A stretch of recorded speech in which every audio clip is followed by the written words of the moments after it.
So ಹಾಗಾದರೆ ಬನ್ನಿ ಏನು ಮಾಡೋದು ಅಂತ ನೋಡೋಣ. ಮೊದಲಿಗೆ ಒಂದು ಅರ್ಧ ಕಟ್ಟಷ್ಟು ಕೊತ್ತಂಬರಿ ಸೊಪ್ಪು, ಹಾಗೆ ಈರುಳ್ಳಿ, 2 ಈರುಳ್ಳಿ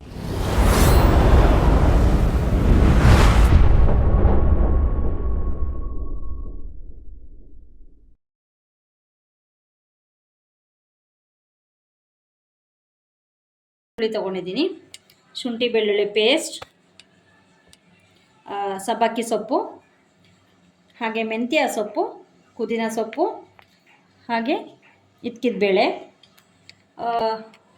ಸಾಂಬಾರಿಗೆ ಮಸಾಲೆ ರುಬ್ಲಿಕ್ಕೆ ಅಂತ ಹೇಳಿ 2 ಸ್ಪೂನ್ ಧನಿಯಾ, ಶುಂಠಿ ಬೆಳ್ಳುಳ್ಳಿ, ಹಾಗೆ 7 ಹಸಿಮೆಣಸಿನ್ಕಾಯಿ, 2 ಸ್ಪೂನ್ ಮೆಣಸು, 4 ಚಕ್ಕೆ, 4 ಲವಂಗ, ಹಾಗೆ ಕೊನೆಯದಾಗಿ ತೆಂಗಿನಕಾಯಿ ತುರಿ. ಹಾಗಾದರೆ ಬನ್ನಿ ಹೇಗೆ ಮಾಡೋದು ಅಂತ ನೋಡೋಣ. ಮೊದಲನೇದಾಗಿ ಸ್ಟವ್ ಹಚ್ಬಿಟ್ಟು ಪ್ಯಾನ್ ಇಡೋಣ. ಬಿಸಿ ಆಗ್ತಾ ಇದ್ದಂಗೆ ಸ್ವಲ್ಪ ಆಯಿಲ್ ಹಾಕೋಣ. ಸೊ ಮೊದಲಿಗೆ 2 ಟೇಬಲ್ ಸ್ಪೂನ್ ಆಯಿಲ್ ಹಾಕೋಣ. ಆಯಿಲ್ ಹಾಕ್ತಾ ಇದ್ದೀನಿ. ಸೊ ಮೊದಲಿಗೆ ಆಯಿಲ್ಗೆ ಹಸಿಮೆಣಸಿನ್ಕಾಯಿ ಹಾಕ್ಬಿಡೋಣ. ಯಾಕೆ ಮಮ್ಮಿ ತುಂಬ ನೆಂಟು ಇದೆಯಾ? ಆಯಿಲಲ್ಲಿ ಸ್ವಲ್ಪ ಫ್ರೈ ಆಗಲಿ. ಈರುಳ್ಳಿ ಹಾಕಿ ನೀವು ಇದು ಕುಂಬಿಸ್ಕೊಡ್ಬೇಕು. ಧನಿಯಾ, ಮೆಣಸು, ಚಕ್ಕೆ, ಲವಂಗ, ಬೆಳ್ಳುಳ್ಳಿ, ಶುಂಠಿ ಎಲ್ಲ ಒಟ್ಟಿಗೆ ಹಾಕ್ಬಿಡೋಣ. ಸೊ ಎಲ್ಲ ಫ್ರೈ ಮಾಡ್ಕೊಳ್ಳಿಕ್ಕೆ ಚೆನ್ನಾಗುತ್ತೆ. ಸೊ ಇವಾಗ ಹುರ್ಗಡ್ಲೆ ಹಾಕೋಣ. ಸೊಪ್ಪನ್ನು ಯೂಸ್ ಮಾಡ್ತಾ ಇದ್ದೀನಿ. ಸೊ ಮೊದಲನೇದಾಗಿ ಮೆಂತ್ಯ ಸೊಪ್ಪು, 1 ಹಿಡಿ ಸಬ್ಬಕ್ಕಿ ಸೊಪ್ಪು, ಪುದೀನ,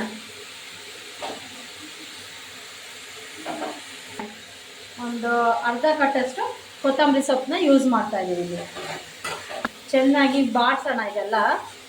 ಹಾಗಾಗಿ 1 ಬೌಲ್ ತೆಂಗಿನಕಾಯಿ ಯೂಸ್ ಮಾಡ್ತಾ ಇದ್ದೀನಿ. ನಾನು ಇಲ್ಲಿ ಫಸ್ಟೇ ಯೂಸ್ ಮಾಡ್ತಾ ಇಲ್ಲ, ಕೊನೆಯದಾಗ ಹಾಕ್ತಾ ಇದ್ದೀನಿ ನೋಡಿ. ಯಾಕಂದರೆ ಸಿಹಿಯುತ್ತೆ ಮತ್ತು ಎಲ್ಲ ಅದು ಒಂದು ಎಣ್ಣೆ ಅಂಶ ಎಲ್ಲ ಬಿಟ್ಕೊಳ್ಳುತ್ತಲ್ವ, ಅದರಿಂದ ಕೊನೆಯದಾಗಿ ಹಾಕಿ ಚೆನ್ನಾಗಿ ಬಾಡಿಸ್ತಾ ಇದ್ದೀನಿ. ಹಾಗೆ ಇದಕ್ಕೆ ಹಸಿ ಈರುಳ್ಳಿ 1 ಮುಷ್ಟಿ ತಗೊಳ್ಳೋಣ. ಯಾಕಂದರೆ ಉಂಡೆಗೆಲ್ಲ ಹಾಕಿದ್ರೆ ತೇವಾಂಶ ಇರುತ್ತೆ, ಸೊ ಹೊಡೆಯೋ ಚಾನ್ಸಸ್ ಇರುತ್ತೆ. ಅದರಿಂದ ಇದಕ್ಕೆ ಹಾಕಿ ಪೇಸ್ಟ್ ಮಾಡ್ಕೊಳ್ಳೋಣ. ನುಣ್ಣಗೆ ನೈಸಾಗಿ ಇರಬೇಕು, ಆ ಥರ ಪೇಸ್ಟ್ ಮಾಡ್ಕೊಳ್ಳೋಣ. ನೋಡಿ ತುಂಬ ಫೈನ್ ಪೇಸ್ಟ್ ಆಗಿದೆ. ಇದು ತರಿ ಇಲ್ಲ, ತುಂಬ ಚೆನ್ನಾಗಿದೆ. ಇದು ಪೇಸ್ಟ್ ಆಗಿ ಬಂದಿದೆ. ಈ ಥರ ಫೈನ್ ಪೇಸ್ಟ್ ಆಗಿರ್ಬೇಕು ಆ್ಯಕ್ಚುಲಿ. ಹಾಗೆ ಉಂಡೆ ಮಾಡ್ಕೊಳ್ಳಿಕ್ಕೆ ಈಗ ರೆಡಿ ಮಾಡ್ಕೊಳ್ಳೋಣ. 2 ಸ್ಪೂನು ಹುರ್ಗಡ್ಲೆ, ಹಾಗೆ ಗುಂಟೂರು ಮೆಣಸಿನ್ಕಾಯಿ, 1 ಮೆಣಸಿನ್ಕಾಯಿ ಹಾಕಿದ್ದೀನಿ.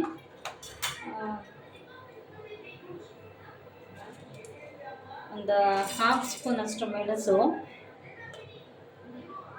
ಪುಡಿ ಹಾಕೋಣ. 1/2 ಸ್ಪೂನ್ ಅಷ್ಟು ಅರಿಶಿನ ಪುಡಿ, ಸ್ಪೂನಷ್ಟು ಧನಿಯಾ ಹಾಕ್ಕೊಳ್ಳೋಣ. ಸೊ ಹಾಕ್ಕೊಂಡು ಪೌಡರ್ ಮಾಡ್ಕೊಳ್ಳೋಣ. ಸೊ ಪೌಡರ್ ಮಾಡ್ಕೊಳ್ಳೋಣ ಇದನ್ನು. ನೋಡಿ ಸೂಪರ್ ಫೈನ್ ಪೌಡರ್ ಆಗಿದೆ. ಎಷ್ಟು ಚೆನ್ನಾಗಿದೆ ನೋಡಿ ಪೌಡರ್. ಈ ಪೌಡರ್ನ ಇವಾಗ ಕೈಮಾ ತೊಗೊಂಡಿದ್ದೀನಿ. ಇಲ್ಲಿ 1 kg ಕೈಮಾ ಈ ಪೌಡರ್ ಹಾಕಿ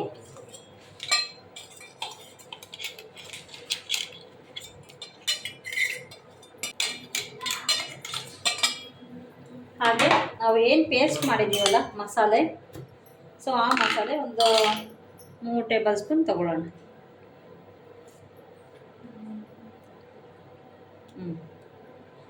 ಓಕೆ. ಈಗ ಇವಾಗ ಕ್ಲೀನಾಗಿ ಕೈಯಲ್ಲೇ ಎಲ್ಲ ಮಿಕ್ಸ್ ಮಾಡೋಣ. ಕ್ಲೀನಾಗಿ ಚೆನ್ನಾಗಿ ಇದೇ ಥರ ಎಲ್ಲ ಮ್ಯಾರಿನೇಟ್ ಆಗಬೇಕು. ಕ್ಲೀನಾಗಿ ಮಿಕ್ಸ್ ಮಾಡಬೇಕು.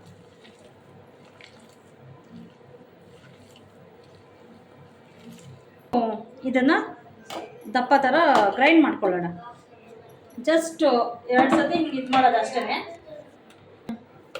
ನೋಡಿ. ಈ ಥರ ಜಸ್ಟ್ ಮಿಕ್ಸಿಂಗ್ ಅಷ್ಟೇ.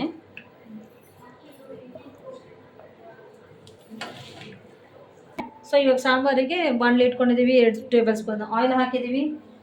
ನೆಕ್ಸ್ಟು ಮೆಂತ್ಯ ಸೊಪ್ಪು ಹಾಕೋಣ.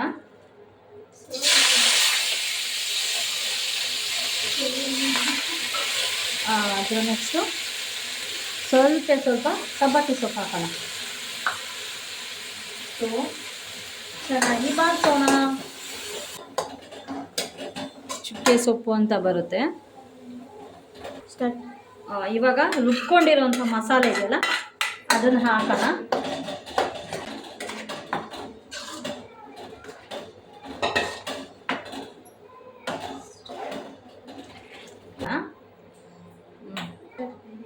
ಹಾಗೆ ರುಚಿಗೆ ತಕ್ಕಷ್ಟು ಉಪ್ಪು ಹಾಕೋಣ. ನೋಡಿಕೊಂಡು ನೀವು ಉಪ್ಪನ್ನು ಹಾಕಿ, ಯಾಕಂದರೆ ಕೈಮಗ ಹಾಕಿರ್ತೀರ, ಸೊ ಅದೇನು ಸಂಬಂಧ ಆಗಲ್ಲ ಕೈಮಗ ಹಾಕಿರೋದು. ಸೊ ಸಾಂಬಾರಿಗೆ ನೀವೇನು ಹುರಿಬೇಕಾದ್ರೆ ಹಾಕ್ಕೊಂಡಿರ್ತೀರ, ಸೊ ಅದು ನೋಡಿಕೊಂಡು ನೀವು ನಿಮಗೆ ಹೇಗೆ ಬೇಕಾಗುತ್ತೋ ಹಾಗೆ ಸಾಲ್ಟ್ ಯೂಸ್ ಮಾಡ್ಕೊಳ್ಳಿ. ಸೊ ಹಾಗೆ ಇದಕ್ಕಿದ ಬೇಳೆ ಹಾಕೋಣ. ಇವಾಗ ಸಾಂಬಾರೆಲ್ಲ ಬೆಂದಿದೆ. ಸೊ ಕೈಮ ಬಿಡ್ತಾ ಇದನ್ನು ನೋಡಿ, ಒಂದು ಚೂರು ಎಲ್ಲೂ ಒಡಕ ಆಗಿಲ್ಲ. ನೀಟಾಗಿ ನಿಧಾನಕ್ಕೆ ಬಿಟ್ಕೊಡಿ.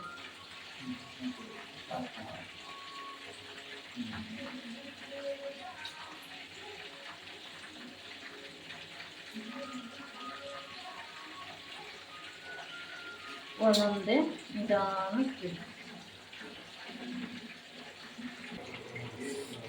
ಕುದೀತಾ ಇದೆ ನೋಡಿ. ಫೈನಲಿ ಕೈಮಾ ಉಂಡೆ ರೆಡಿಯಾಗಿದೆ. ಸಾಂಬಾರ್ ರೆಡಿ. ನೀವು ನೋಡ್ಕೊಳ್ಳಿ, ಮಾಡ್ಕೊಳ್ಳಿ, ಹಾಗೆ ತಿನ್ಕೊಳ್ಳಿ. ಹೇಗಿದೆ ಟೆಕ್ಸ್ಚರು? ಸೂಪರ್.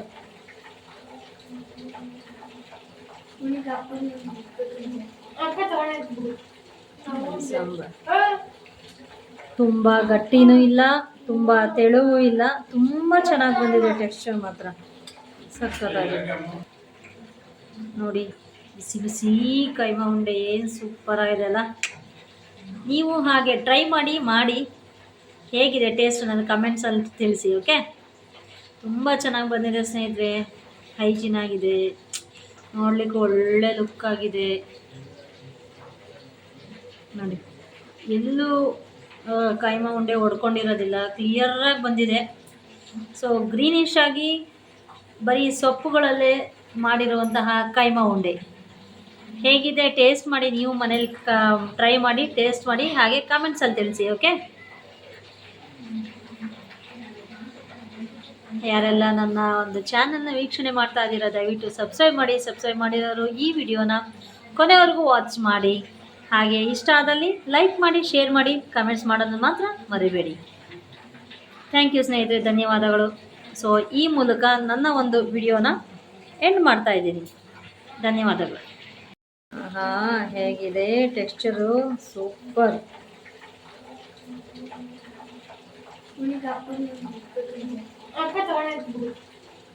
ಸಾಂಬಾರ್ ತುಂಬ ಗಟ್ಟಿನೂ ಇಲ್ಲ, ತುಂಬ ತೆಳುವೂ ಇಲ್ಲ, ತುಂಬ ಚೆನ್ನಾಗಿ ಬಂದಿದೆ. ಟೆಕ್ಸ್ಚರ್ ಮಾತ್ರ ಸಕ್ಕತ್ತಾಗಿದೆ ನೋಡಿ. ಬಿಸಿ ಬಿಸಿ ಕೈಮಾ ಉಂಡೆ ಏನು ಸೂಪರ್ ಆಗಿದೆ ಅಲ್ಲ.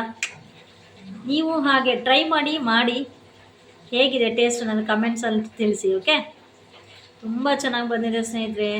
ಹೈಜೀನ್ ಆಗಿದೆ, ನೋಡಲಿಕ್ಕೆ ಒಳ್ಳೆ ಲುಕ್ ಆಗಿದೆ ನೋಡಿ. ಎಲ್ಲೂ ಕೈಮಾ ಉಂಡೆ ಹೊಡ್ಕೊಂಡಿರೋದಿಲ್ಲ, ಕ್ಲಿಯರಾಗಿ ಬಂದಿದೆ.